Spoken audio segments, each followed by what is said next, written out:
Good morning everyone. IGNOU notes for you में आपका हार्दिक स्वागत है।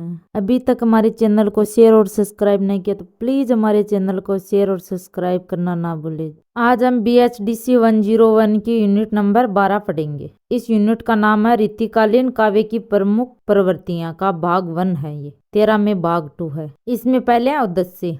प्रस्तुत इकाई में रीतिकालीन काव्य की प्रमुख प्रवृत्तियों के अंतर्गत रीतिबद्ध और रीतिसिद्ध काव्य पर चर्चा की गई है। अब इसमें क्या क्या पढ़ेंगे वो देखते हैं। इनके बारे में हम विश्लेषण करेंगे। इस इकाई को पढ़ने के बाद आप रीति शब्द का अर्थ समझ सकेंगे, रीतिबद्ध काव्य और रीतिसिद्ध काव्य के प्रयोग से तात्पर्य को समझ सकेंगे, रीतिबद्ध काव्य और रीतिसिद्ध काव्य का वर्ण विषयों का विश्लेषण कर सकेंगे, रीतिबद्ध और रीतिसिद्ध काव्य का अंतर बता सकेंगे, रीतिबद्ध कवियों का वर्ग विभाजन कर सकेंगे और रीतिबद्ध और रीतिसिद्ध काव्य की विशेषताओं का समझा सकेंगे। अब है प्रस्तावना। सन 1650 से 1850 ईस्वी के बीच के समय को हिंदी साहित्य के इतिहास लेखकों ने रीतिकाल का नाम से अभिहित किया गया है। इस इकाई से पूर्व की इकाई में आपने जाना कि इस काल में किस प्रकार की परिस्थितियां विद्यमान थी जिनके कारण हिंदी कविता में विभिन्न प्रवृत्तियों का उदय हुआ।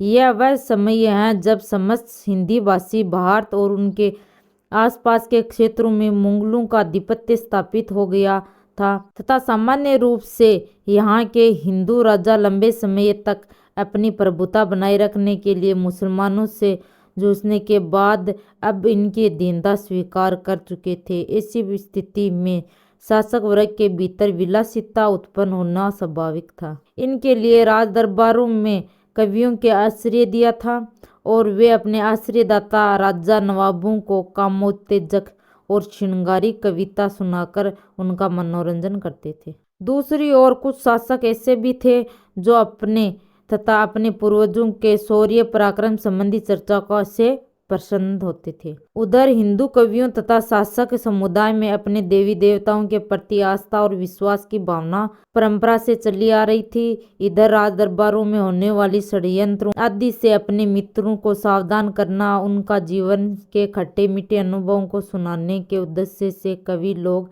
कभी कभी नीतिपरक रचनाएं भी कर लेते थे। इस प्रकार इस काल में जिन जिन विषयों से संबंध कविता लिखी गई वे विशेष श्रृंगार, राज प्रशस्ति, भक्ति, नीति, प्रकृति अन्य विषय हैं। इस काल के कवि अपने आप को रीति कवि और अपनी रचना को रीतिकाव्य शब्द से अभिहित करते थे। इसलिए आधुनिक काल में साहित्य का इतिहास लिखने वाले विद्वानों ने इस काल को रीतिकाल काव्य, अंगों के संबंधित साहित्य को रीति साहित्य, इस साहित्य के रचिताओं को रीतिकवि और रीतिकार तथा उनकी इस प्रकार के ग्रंथों की रचना करने की प्रवृत्ति को रीति निरूपण प्रवृत्ति के नाम से दिया गया है। इस काल में साहित्य का सर्वव्यापक प्रवृत्तियां रीति निरूपण की थी, जिसने रीति कविता अथवा रीतिकाव्य को जन्म दिया था। इस रीतिकाव्य की दो धाराएं थी, रीतिबद्ध काव्य और रीति सिद्ध काव्य। प्रस्तुत इकाई में इन्हीं दो धाराओं के विषय में चर्चा किए जा रही है। हमने इस युग तथा साहित्य के संदर्भ में चर्चा करते हुए रीति शब्द को विशेषण के रूप में अनेक प्रकार से प्रयुक्त किया, जैसे रीतिकाल, रीति निरूपण, रीति मुक्त, रीतितर, रीतिबद्ध और रीति कवि और रीति ग्रंथ आदि। अब सबसे पहले क्या है रीति शब्द का अर्थ और उसका अभिप्राय। रीति शब्द का अर्थ उसका अभिप्राय हम पढ़ेंगे। संस्कृत काव्य शास्त्र के अंतर्गत रीति शब्द काव्य के उस विशिष्ट अंग के लिए रूढ़ है जिसे काव्य की आत्मा के रूप में घोषित किया कर आचार्य वामन ने तत्संबंधी परतक संप्रदाय के प्रवर्तक किए हैं। इनके अनुसार गुण विशिष्ट रचना अर्थात पद संगठना की विशिष्ट पद्धति के नाम पर रीति है। उधर व्याकरण के आधार पर गति अर्थ वाली रीढ़ धातु से कितिन परतें जोड़ करके इसकी जो व्युत्पत्ति कही जाती है उससे यह शब्द मारक का वाचन ठहरता है। इस प्रकार उक्त दोनों शास्त्रों में इस अकेले ही शब्द दो पृथक प्रयोग कहे जा सकते हैं, किंतु वास्तव में अर्थगत यह पार्थक्य किसी मौलिक विभेद का द्योतक न होकर व्यावहारिक विकास का ही परिणाम रहा है। बात यह है कि व्यक्ति अपने भावों की अभिव्यक्ति जिस विशिष्ट रूप में करता है उनकी विशेषता जब दूसरों के लिए अपने अभिव्यक्ति व्यापारगत अनुकरण और अनुसरण का लक्ष्य हो जाती हैं तो उनकी पद्धति विशेष लोक व्यवहार में मार्ग शब्द से ही परिहित होती हैं। संस्कृत काव्य शास्त्र के प्रमुख आचार्य दंडी का यह कथन कि काव्य रचना के ये दो मार्ग विभेद और गौड़ ही होते हैं, पर कवि में आश्रित होने के कारण इनके अनंत भेद होते हैं। वामन ने भी संभवतः रचना पद्धति के मार्ग के इस परंपरागत प्रयोग को दृष्टि में डालकर उनके पर्याप्त रूप में रीति शब्द को ग्रहण किया है। इनका कारण यह है कि आचार्य दंडी ने जिन दो मार्गों और उनके नियामक 10 गुणों का उल्लेख किया है वे वामन ने भी ग्रहण कर रखे हैं। हिंदी के रीतिकालीन कवियों में भी अनेक ऐसे कवि हैं जिन्होंने काव्य रचना पद्धति को रीति और उनके पर्याय पंथ से ही अभिहित किया गया है। मिश्र बंधुओं ने आचार्य के कर्तव्य को दर्शाते हुए इस शब्द का जो स्पष्टीकरण किया है वह अपने आप में पर्याप्त है। आचार्य दंडी ने लोग तो कविता करने की रीति सिखलाते हैं, मानो वह संसार से यह कहते हैं कि अमुक अमुक विषयों के वर्णों में अमुक प्रकार के कथन उपयोगी हैं। रीति शब्द को इसी रूढ़ अर्थ में ग्रहण करते हुए कह सकते हैं कि रीति काव्य ये वह काव्य हैं जिनकी रचना विशिष्ट पद्धति अथवा नियमों की दृष्टि में रखकर की गई है।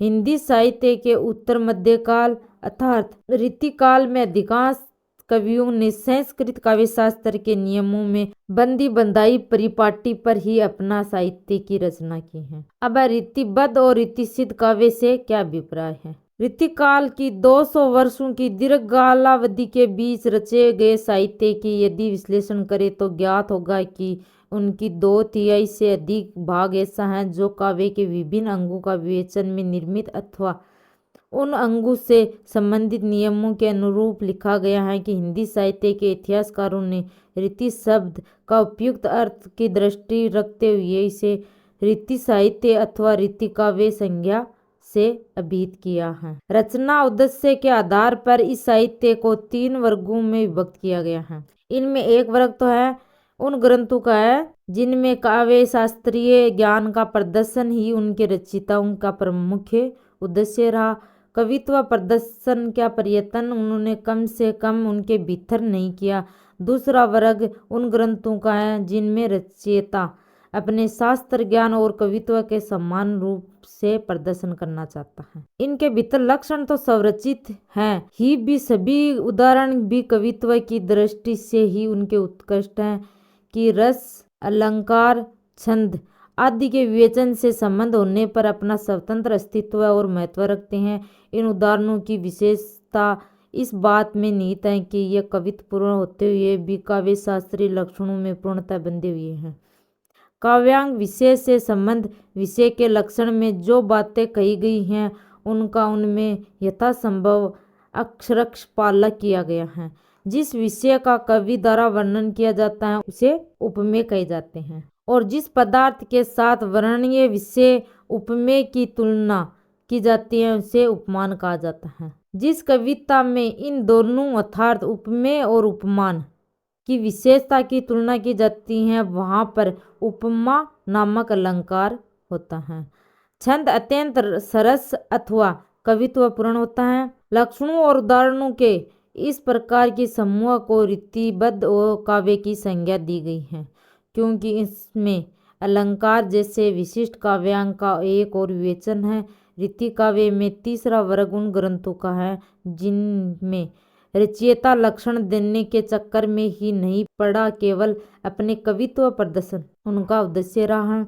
इन ग्रंथों की विशेषता यह रही कि उनका प्रत्येक छंद किसी लक्षण का उदाहरण न होते हुए भी किसी लक्षण का उदाहरण बन जाता है। कारण उनके रचयिताओं ने उनकी रचना करते समय जाने अनजाने में काव्य शास्त्रीय नियमों का पालन कर लिया है। शास्त्रीय नियमों में बद्ध रीतिबद्ध काव्य संबंधी उदाहरणों से इन छंदों का अंतर यही है कि वे जहाँ किसी विशिष्ट लक्षण के साथ जुड़े हुए हैं वहाँ ये शास्त्रीय नियमों में बद्ध होते हुए भी सर्वथा स्वतंत्र हैं। रीतिबद्ध काव्य और रीतिसिद्ध काव्य के अभिप्राय संबंधी प्रस्तुत प्रसंग में यह बात स्पष्ट कर देना आवश्यक है होगा कि हिंदी साहित्य के इतिहासकारों और आलोचकों का एक बड़ा वर्ग ऐसा भी है जो इन दोनों नामों को क्रमशः रीति काव्य और रीतिबद्ध काव्य संज्ञा से अभिहित करता है, किंतु हमने रीतिबद्ध काव्य और रीतिसिद्ध काव्य संज्ञाओं का प्रयोग दोनों की उक्त विशेषताओं के आधार पर करते हुए इन दोनों वर्गों तथा इनसे पूर्व के उक्त वर्ग के समग्र रूप को रीति काव्य कहना उचित समझा है, क्योंकि ऐसा करने से नामों को लेकर आप लोगों के मन में किसी प्रकार की भ्रांति नहीं हो पाएगी। अब है रीतिकाल के प्रमुख रीतिबद्ध और रीतिसिद्ध कवि और उनकी रचनाएं। रीतिकाल में रीतिबद्ध और रीतिसिद्ध के प्रमुख कौन कौन से कवि थे और उनकी कौन कौन सी रचनाएं थी वो हम पढ़ेंगे। रीतिकाल के दीर्घ कालावधि के अंतर्गत भारत में हिंदी भाषी क्षेत्र में ही नहीं अहिंदी भाषी क्षेत्रों में भी हजारों कवियों ने रीतिबद्ध और रीतिसिद्ध ग्रंथों की रचना की। आपकी जानकारी के लिए इन दोनों वर्गों के प्रसिद्ध कवियों तथा उनकी कतिपय प्रसिद्ध रचनाओं का उल्लेख पृथक पृथक कर रहे हैं। पहला रीतिबद्ध कवि और उनकी रचनाएं। चिंतामणि। चिंतामणि की क्या है? रस विलास, कवि कुल, कल्पत्रु और छंद विचार। मत्तीराम की क्या है? रसराज, ललित ललाम और वृत कौमुदी। भूषण की है? शिवराज भूषण, अलंकार प्रकाश और छंदो हृदय प्रकाश। सुखदेव मिश्र क्या है? रसार्णव, रस रत्नाकर और वृत विचार। तोष क्या? सुधा निधि। जसवंत सिंह क्या? भाषाभूषण। कुलपति मिश्र के रस रहस्य, मंडन के रस रत्नावली, रंग खाय के नायिका भेद, कुमार मणि के रसिक रसाल, देव की है भावविलास, भवानी विलास, कुशल विलास, रस विलास, काव्य रसायन मतलब शब्द रसायन और सुजान विनोद। उदयनाथ कविंदर की है रस चंद्रोद। कृष्ण भट्टदेव ऋषि के श्रृंगार रस माधुरी। सोमनाथ के रस पीयूष निधि श्रृंगार विलास। रस निधि के रस प्रबोध। भिखारीदास के काव्य निर्णय और श्रृंगार निर्णय। रघुनाथ के काव्य कलांदर और रसिक मोहन। जनराज के कविता रस। राम सिंह के अलंकार दर्पण, रस शिरोमणि और रस निवास। गोप की रामालंकार, रामचंद्र भूषण, रामचंद्र भरण। पद्माकर के जग दिग्नोद। प्रताप सिंह के व्यंग्यार्थ कौमुदी और काव्य विलास श्रृंगार मंजरी। राय शिवराज के क्या? रस भूषण। बेनी परवीन के नव रस तरंग और श्रृंगार भूषण। गवाल के रसिकानंद, रसरंग और साहित्यानंद। चंद्रशेखर वाजपेयी के रसिक विनोद। ये इतनी क्या है? रीतिबद्ध कवि और उनकी रचनाएं। अब आ गया रीतिसिद्ध कवि और उनकी क्या क्या रचनाएं। मत्तीराम के सतसई, भूषण शिवाबावनी, छत्र साल दशक। बिहारी के सतसई, तोष नक्शिक और विनय शतक। रसनिधि के रतन हजारा। जसवंत सिंह के अप्रोक्ष सिद्धांत, अनुभव प्रकाश, आनंद विलास। कुलपति मिश्र के नक्शिक। वृंद के नीति सतसई, यमक सतसई। कालिदास त्रिवेदी के कालिदास हजारा। नृप शंभु नक्शिक। देव के सुख सागर तरंग, अष्टयाम नीति शतक। भूपति के सतसई, चंदन के सतसई और नक्शिक। विक्रम की सतसई, हटजी के श्री राधा सुधा शतक। पद्माकर के गंगा लहरी, प्रताप सिंह विरुद्धावली। पजनेश के स्फुट छंद। गवाल के भक्त भावन, कवि हृदय विनोद और कुब्जाष्टक। नवीन के सुधासर। चंद्रशेखर वाजपेयी के नक्शिक। उपयुक्त दोनों तालिकाओं में कतिपय विषयों के नाम समान रूप से आए हैं। इनका कारण यह है कि इन दोनों कवियों ने अपने किसी ग्रंथ में काव्य के अंग विशेष अथवा अंगों का लक्षण उदाहरण देकर विवेचन किया है, तो दूसरों में लक्षण न देकर अपने कवित्वपूर्ण छंदों का संग्रह किया है। इतना ही नहीं, कुछ कवियों के रीतिबद्ध ग्रंथ विशेष के कुछ छंद और उनके रीतिसिद्ध ग्रंथ विशेष में भी संकलित हैं।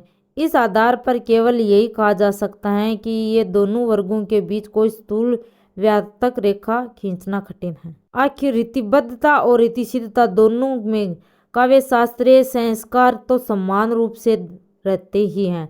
अंतर यदि है भी तो केवल इतना ही कि रीतिबद्ध काव्य रचना में काव्य शास्त्रीय नियमों का पालन अनिवार्यतः किया जाता है, जबकि रीतिसिद्ध काव्य में नियमों संस्कार वंश स्वतः फलीभूत भी हो जाते हैं। अतः एवं रीतिसिद्ध और रीतिबद्ध विशेषण कवि विशेष के लिए न जोड़े जाकर उनके ग्रंथ अथवा रचना विशेष के साथ ही जुड़ने चाहिए। एक ही कवि की रचनाएं अपनी विशेषताओं के अनुसार भिन्न हो सकती हैं। अब है रीतिबद्ध और रीतिसिद्ध कवियों का वर्ण विषय। काव्य रचना यद्यपि कवि की कल्पना शक्ति का परिणाम हुआ करती हैं, तथापि काव्य दिशा का नियम किस कवि की बाह्य परिस्थितियों तथा उनके व्यक्तिगत संस्कारों द्वारा ही किया होता है। परिस्थितियां जहाँ इसे सामग्री प्रदान करती है, वहाँ संस्कार इसमें विशिष्टता लाते हैं। रीतिकालीन काव्य विशेषता रीतिबद्ध और रीतिसिद्ध काव्य इन दोनों का आधारभूत बातों में समन्वित योग का परिणाम है। बात यह है कि दोनों प्रकार की यह काव्य मुख्य रूप से इस काल के राजाओं, नवाबों अथवा श्रीमंतों के आश्रय में लिखा गया है। चूंकि ये आश्रयदाता अधिकांशतः विलासी थे और श्रृंगारिक कविता उनकी विलास सामग्री का एक भाग बन गई थी, अतः यह स्वाभाविक ही था कि इनके आश्रय में रहने वाले कवि भी इस प्रकार की रचनाओं द्वारा उन्हें प्रसन्न करते हैं। दूसरी ओर इन लोगों के बीच ऐसे वीर भी थे जिनके जीवन का अंग विलास के उपकरणों के स्थान पर और उनके संदेश बन गए था। इन वीरों में एक वर्ग तो उनका था जिनके मन में भारतीय संस्कारों और राष्ट्रीय भावना का इतना प्राबल्य था कि विदेशी शासक को युद्ध शक्ति के बल पर उखाड़ फेंकने के लिए मुगल शासकों के साथ प्राय युद्ध करते रहते थे। दूसरा उनका था कि जिन्होंने राजनीतिक कारणों से अथवा मुगल शासक की रक्षा के निमित्त प्रतिपक्षी राष्ट्रवीरों के साथ युद्ध करने के लिए समय समय पर युद्ध भूमि में जाना पड़ता था। इधर भक्तिकाल के संस्कार भी लोगों में चले जा आ रहे थे, इसलिए कवि लोग प्राय अपना परलोक सुधारने की भावना से अथवा ग्रंथ विशेष के आरंभ में उन्होंने निर्वधन समाप्ति के लिए भक्ति और स्तुति परक रचनाएं भी रच लेते थे। इस प्रकार इस काल के आश्रय प्राप्त कवियों की रीतिबद्ध और रीतिसिद्ध कविता के विषयों को मुख्यतः 6 भागों में रखा गया है। पहला श्रृंगार, राज प्रशस्ति, भक्ति और दर्शन, प्रकृति, नीति परक। इतर विषय रीतिबद्ध कवियों ने इन विषयों से संबंध रचनाओं को जहाँ काव्यांग विवेचन संबंधी लक्षणों उदाहरण के रूप में प्रस्तुत किया है, वहीं रीतिसिद्ध कवियों ने अपनी मुक्त रचनाओं के संग्रह ग्रंथों को रखा है। अब पहला है श्रृंगार। इस काल में श्रृंगार से संबंधित रचनाएं जितनी लिखी गई हैं उतनी किसी अन्य विषय में नहीं है।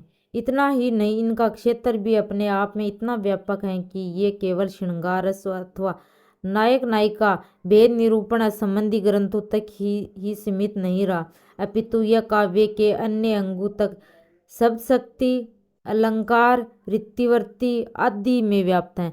इस काल में रची गई श्रृंगारिक रचनाओं की सबसे बड़ी विशेषता यह रही कि इनका आधार नितांत शास्त्रीय रहने के कारण उनके विव्यंजना पद्धति वर्ण विषय के साथ प्राय एक जैसी ही रही है। संस्कृत काव्यशास्त्र के अंतर्गत इसके विषय में कहा गया है कि विभाव, अनुभाव और संचारी भाव के संयोग से रस की निष्पत्ति होती है। चूंकि काव्य में संचारी भाव व्यंग्य हुआ करते हैं, अतः केवल विभाव और अनुभाव का वर्णन ही विषय हो सकता है। रीतिकालीन कवियों ने यद्यपि संचारी भावों का वर्णन अपने ग्रंथों में बड़े मनोयोग से किया है, फिर भी सभी रसों की कविताओं में इनके वर्णन का विषय सामान्यतः विभाव और अनुभाव ही रहे हैं। श्रृंगारिक रचनाओं में भी उनके वर्णन का मुख्य विषय विभाव और अनुभाव ही रहे हैं। विभाव का परिसीमा में आलंबन और उद्दीपन आते हैं। रीति कवियों की श्रृंगारिक रचनाओं में आलंबन नायक नायिका राधा और कृष्ण हैं, जिन्हें लक्ष्य करके उन्होंने नायक नायिका भेद निरूपण तथा रूप वर्णन किया है। नायक नायिका भेद निरूपण में उनका वर्णन आचार्यों द्वारा निर्दिष्ट विशेषताओं के आधार पर किया गया है। क्रम के अनुसार नायिकाओं के 3 भेद है, स्वकीया, परकीया और सामान्यों का वर्णन करते समय क्रमशः पारिवारिक वातावरण, लोक मर्यादा, व्याघात और धन लालसा की दृष्टि में रखा ही गया है।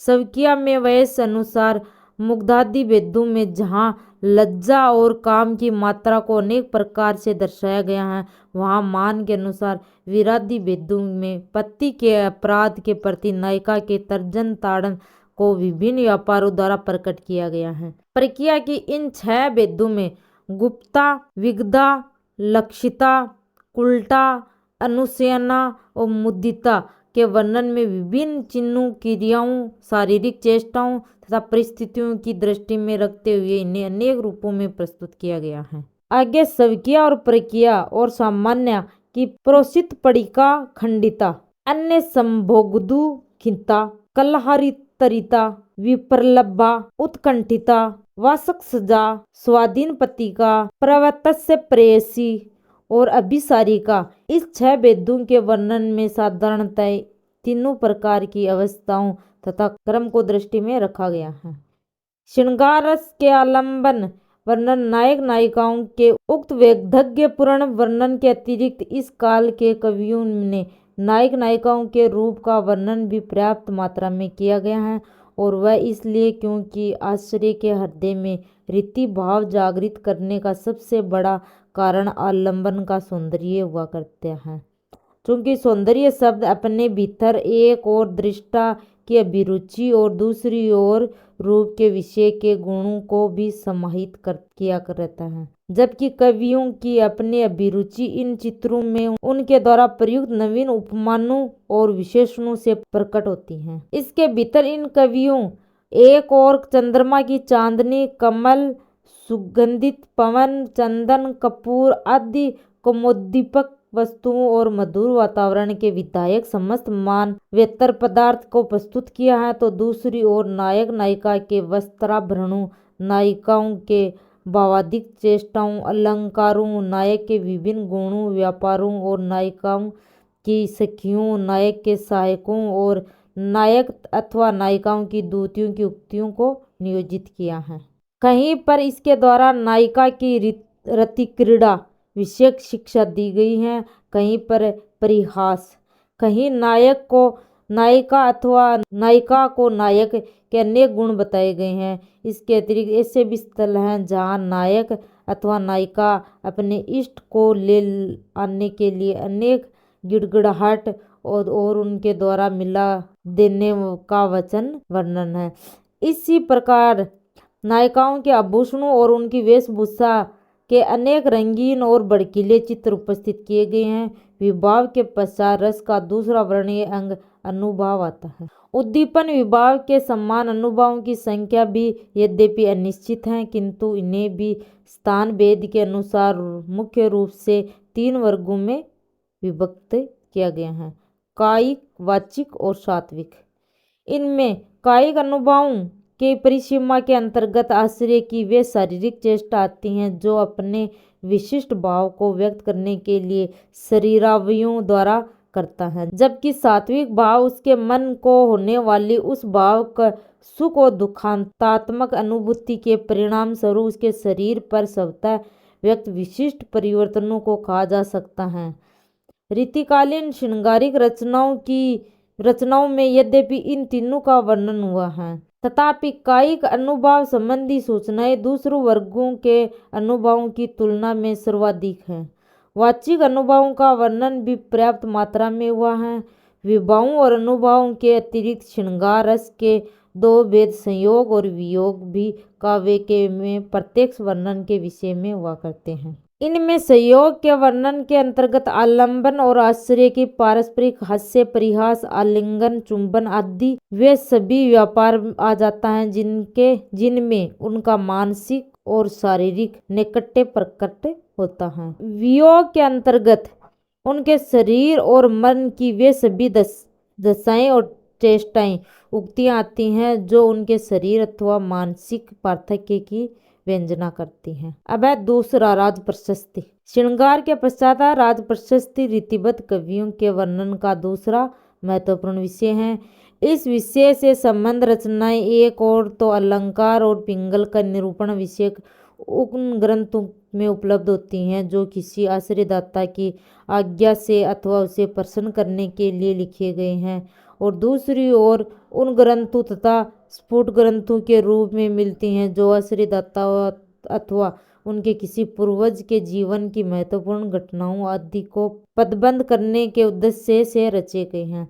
विशेष सामग्री की दृष्टि से इन रचनाओं को 3 वर्गों में रखा गया है। पहला राजवैभव, राजविलास और राजवीरता। इनमें राजवैभव संबंधी रचनाओं के अंतर्गत राज संपत्ति, राजमहल और उनकी आंतरिक सज्जा, राजबल और उनके हे गज आदि अंग, राजव्यवस्था और उससे प्रजा को मिलने वाली सभी सुख सुविधाएं तथा राजभूमि और उनके दार्शनिक वन, बाग, तड़ाग आदि स्थल मुख्य विषय हैं। राजविलास संबंधी रचनाओं में आश्रयदाताओं की जल केली, होली, वसंत आदि पर्वों का उत्सव इत्यादि का वर्णन किया गया है। जहाँ तक राजवीरता का प्रश्न है, उसे संबंध इस प्रशस्ति काव्य में परिमाण बहुल वर्णन विषय कवि के आश्रयदाता अथवा उसके आश्रयदाता के किसी पूर्वज के पराक्रम है। इससे साधारण रूप से अपने आश्रयदाता या उससे पूर्व के पराक्रम संबंधी दिगंत व्यापी यश, उनकी सेना के अतुल्य साहस और पराक्रम तथा शत्रुओं को नष्ट कर डालने तथा मित्रों को ऊंचा उठाने के गुणों का वर्णन करने के साथ साथ शत्रुओं की कायरता और शक्तिहीनता का पर्याय उल्लेख किया गया है। सैन्य प्रमाण के समय सेना के घोड़ों की टापू से उड़ती हुई धूल द्वारा आकाश मंडल का आच्छादित होना, अंधकार हो जाना, हाथियों की चिंगाड़ से दिग्गजों को कांप जाना, पृथ्वी डगमगाना आदि बातें अतिशयोक्ति शब्दों में प्रस्तुत की गई हैं। जबकि युद्ध भूमि में होने वाले घात प्रतिघातों का वर्णन वर्षा और तलवारों की चमक, बाणों की वर्षा आदि के द्वारा प्रस्तुत किया गया है। कवि के आश्रयदाता या उससे पूर्वज के आतंक का वर्णन प्राय उसके शत्रुओं के इधर छिपे फिरने तथा उसके पत्नियों की घबराहट के विभिन्न चित्रों द्वारा किया गया है।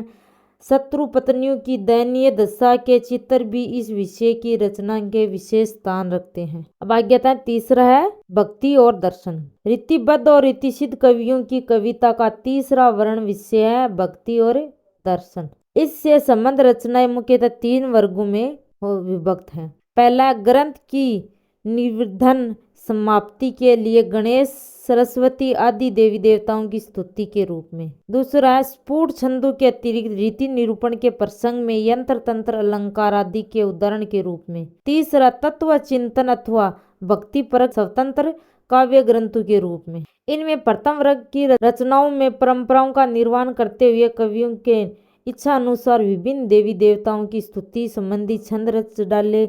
इन छंदों में कवियों ने प्राय देवी देवताओं विशेष के विभिन्न गुणों के बोधक विशेषणों द्वारा उनका जय जयकार किया है। दूसरे वर्ग की रचना इन कवियों के व्यक्तिगत संस्कारों का परिणाम कही जा सकती है। बात यह है कि पारिवारिक आस्थाओं और धर्म और दर्शन के ग्रंथ के श्रवण और अध्ययन के परिणाम स्वरूप ये लोग किसी विशिष्ट देवी देवता के उपासक न होकर पंचदेवों सूर्य, गणेश, शिव, शक्ति और विष्णु के सामान्य रूप से उपासना किया करते हैं। का यही कारण है कि इनके प्रति इन्होंने भक्ति भाव प्रकट किया है। इनमें सूर्य की स्तुति परक छंद तो अत्यल्प हैं। गणेश, शिव और शक्ति संबंधी रचनाओं में उनकी वरदायक शक्तियों के साथ वाहनों सहित उनके वही चित्र अंकित किए गए हैं जो आज भी प्रचलित है। विष्णु की भक्ति संबंधी रचनाओं के अंतर्गत उनके शंख चक्र, गदा पद्मधारी अथवा क्षीर सागर शाही रूप के अतिरिक्त उनके 2 अवतारों राम और कृष्ण की लीलाओं आदि के सामान्य उल्लेख और चित्रण के द्वारा उसके शील, सौंदर्य और उसके शक्ति का वर्णन किया गया है। पंचदेवों के अतिरिक्त इन कवियों ने अन्य देवी देवताओं गंगा, यमुना की भक्ति संबंधी रचनाएं भी लिखी हैं। तीसरे वर्ग की रचना उन कवियों की वृद्धावस्था की है, जबकि व्यक्ति के चित्त सांसारिक भोगों से ऊपर हो जाता है और वह अपना परलोक सुधारने की कामना से धर्म दर्शन के ग्रंथों का श्रवण अध्ययन करता है। इन रचनाओं में जो भक्तिपरक रचनाएं हैं उनमें साधारणतः परमात्मा, जीव, जगत, माया, साधना, ज्ञान आदि की चर्चा है। अब आगे क्या था? चौथा, नीतिपरक। रीति काव्य का चौथा वर्ण विषय नीति है। ये रचनाएं सामान्यतः रीति निरूपण संबंधी ग्रंथों के अंतर्गत या तो उदाहरणों के रूप में यंत्र तंत्र प्रस्तुत की गई हैं। ये रचनाएं रचयिताओं के दीर्घ अनुभव से युक्त होने के कारण सामान्यतः व्यक्ति के लिए उपयोगी कही जा सकती हैं, चूँकि इनके भीतर प्रत्येक कवि के जीवानुभवों की अभिव्यक्ति हैं, अतः इनके वर्ण विषय विविधपूर्ण है। आगे आता प्रकृति तथा इतर विषय। इन कवियों की प्रकृति तथा इतर विषयों का वर्णन संबंधी रचनाएं भक्ति और नीति संबंधी रचनाओं के समान बिखरी हुई है। प्रकृति वर्णन संबंधी रचनाएं प्राय श्रृंगार रस की उद्दीपक सामग्री का वर्णन प्रसंगों में ही देखने को मिलती हैं। इन 6 ऋतुओं विशेषतः बसंत और पावस के भव्य और मादक रूपों को मनोयोग के रूप साथ प्रस्तुत किया गया है। इतर विषय संबंधी रचनाओं के अंतर्गत हास्य, वीर, रौद्र, करुण आदि रसों से संबंधित रचनाओं को रखा जा सकता है। यह साधारणतः रस निरूपण संबंधी प्रसंगों में प्रस्तुत की गई हैं। इनके अतिरिक्त कहीं कहीं हास्य रस की रचनाएं स्वतंत्र रूप से बड़ों के रूप में लिखी गई हैं। वीर और रौद्र रसों संबंधी कतिपय रचनाएं ऐतिहासिक व्यक्तियों के गुणों और क्रियाकलापों को लेकर प्रस्तुत की गई हैं। शेष रसों संबंधी रचनाएं परिमाण के काम होने के कारण विशेष उल्लेख के योग्य नहीं कही जा सकती। रीतिबद्ध और रीतिसिद्ध कवियों के काव्य की विशेषताएं क्या हैं? रीतिबद्ध और रीतिसिद्ध काव्य के उपयुक्त विषयों को देखने से स्पष्ट है कि दोनों में इस दृष्टि से पूर्ण समानता है। इतना ही नहीं, दोनों की अभिव्यंजना पद्धति भी समान है, जिसमें भाषा का स्वरूप और सौष्ठव, एक कवित्त, सवैया और दोहा का मुक्तक की सभी विशेषताओं सहित प्रयोग दृष्टिगत होता है। इसके अतिरिक्त इन दोनों की सांस्कृतिक, साहित्य और काव्य शास्त्रीय पृष्ठभूमि तथा दरबारी प्रवेश भी समान है। अंतर है तो यही है कि रीतिबद्ध काव्यांग विशेष के विवेचन में लक्षण के साथ उनके उदाहरण के रूप में लिखा गया है और रीतिसिद्ध लक्षणों के बिना और स्वतंत्र रूप से प्रस्तुत किया गया है। यद्यपि कवियों के काव्य शास्त्रीय सरोकारों के कारण नियबद्धता इनके मूल रूप में विद्यमान है, इनमें भावुकता के अभाव में वह लोच और लचक नहीं आ पाई जो हृदय को स्पर्श करती हैं। कदाचित इसलिए विभिन्न लक्षणकारों के काव्य कृतियों के छंदों के भीतर मन में ऊब उत्पन्न करने वाली एक रूपता इतनी अधिक आ गई कि एक कवि की रचना दूसरे की रचना का भिन्न शब्दावली में मात्र उथला प्रतीत होती है।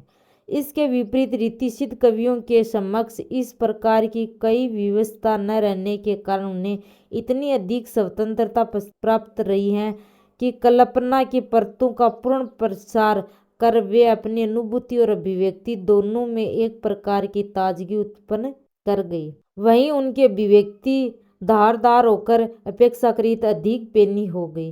रीतिबद्ध कवियों के काव्य के साथ उनकी रचनाओं को रखते ही यह सहज अनुभव हो जाता है कि जहाँ वे सायांस अभ्यास जय एक रूपता का कारण शिल्प कृतियाँ रह गई, वहाँ वे अपने रचयिताओं के प्रतिभा कौशल का पग पग पर परिचय देकर उनके कलाकार होने की घोषणा करती हैं।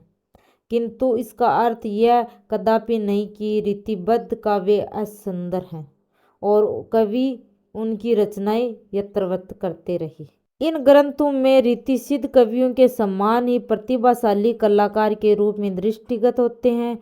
कहने का अभिप्राय यही है कि रीतिसिद्ध काव्य और रीतिबद्ध काव्य का एक प्रकार से परिष्कृत रूप है। इसी प्रकार हमारी 12वीं यूनिट कंप्लीट हुई। Thank you.